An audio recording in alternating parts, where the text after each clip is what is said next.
کیا تم نے کبھی سوچا ہے کہ جب تلواریں نکلتی ہیں، جب شہر جل رہے ہوتے ہیں،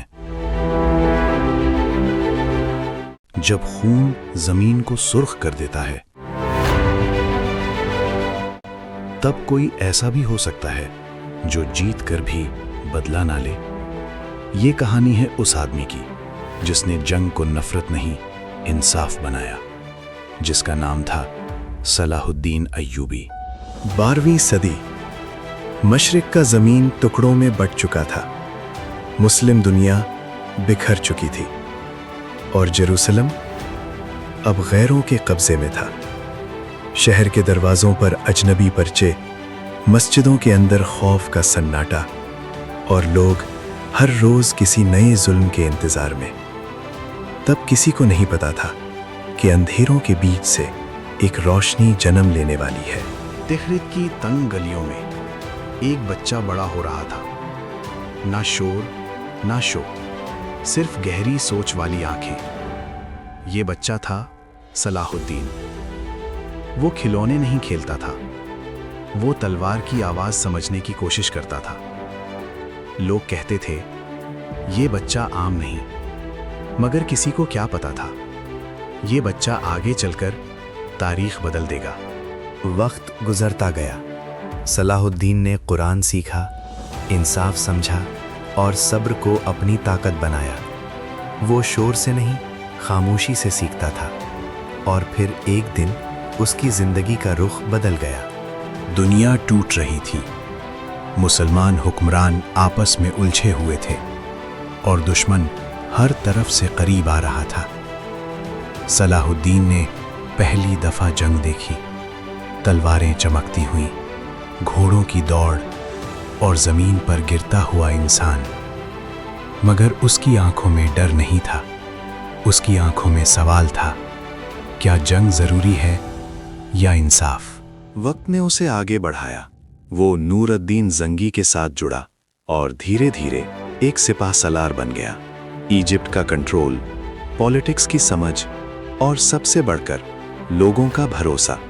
مگر اصلی امتحان ابھی باقی تھا۔ جیروسلم صرف ایک شہر نہیں تھا، یہ ایک زخم تھا مسلم دلوں پر۔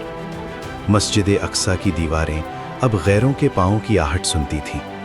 صلاح الدین راتوں کو اٹھ کر سوچتا تھا، کیا یہ ظلم ہمیشہ رہے گا؟ اور یہیں سے اس کی زندگی کا سب سے بڑا مشن شروع ہوا۔ صلاح الدین نے جنگ سے پہلے ایک کام کیا۔ اس نے تلوار نہیں اٹھائی، اس نے دل جوڑے۔ بکھری ہوئی مسلم دنیا کو ایک جھنڈا کے نیچے لایا۔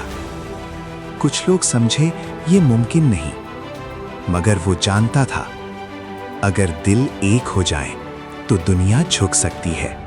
شہر خاموش تھا، جیروسلم کے دروازے کھل گئے، لوگ ڈر رہے تھے اب کیا ہوگا۔ مگر جو ہوا وہ دنیا نے پہلی دفعہ دیکھا، نہ ماس کلنگز، نہ بدلہ، صرف رحمت۔ صلاح الدین نے کہا، آج کوئی غلام نہیں بنے گا، سب آزاد ہے۔ اور اس دن ایک سپاہ سالار نے انسانیت کو جیت دلائی۔ وہ بادشاہ تھا مگر تکبر نہیں تھا، اس کے پاس سونا نہیں تھا مگر دل امیر تھا۔ دشمن بھی اس کی عزت کرتے تھے کیونکہ وہ جیت کر بھی انسان رہتا تھا۔ 393 دماسکس کی ہوا خاموش تھی۔ صلاح الدین ایوبی اپنی آخری سانسوں کے قریب تھا، اور جب اس کا سامان دیکھا گیا تو لوگ رو پڑے۔ صرف کچھ کپڑے اور ایک تلوار، نہ دولت نہ خزانہ۔ آج بھی جب انصاف کی بات ہوتی ہے، جب رحمت کا ذکر ہوتا ہے، جب بہادری کا نام لیا جاتا ہے، تو ایک نام ضرور آتا ہے، صلاح الدین۔ وہ جو جان جیت کر بھی دل ہار گیا، یا شاید دل جیت گیا۔ اگر تاریخ صرف بادشاہوں کی کہانی ہوتی تو صلاح الدین صرف ایک نام ہوتا، مگر وہ انسانیت کا ایک احساس ہے۔ اگر آپ چاہتے ہیں کہ ہم اور ایسی تاریخی کہانیاں لے کر آئیں تو چینل کو سبسکرائب ضرور کریں۔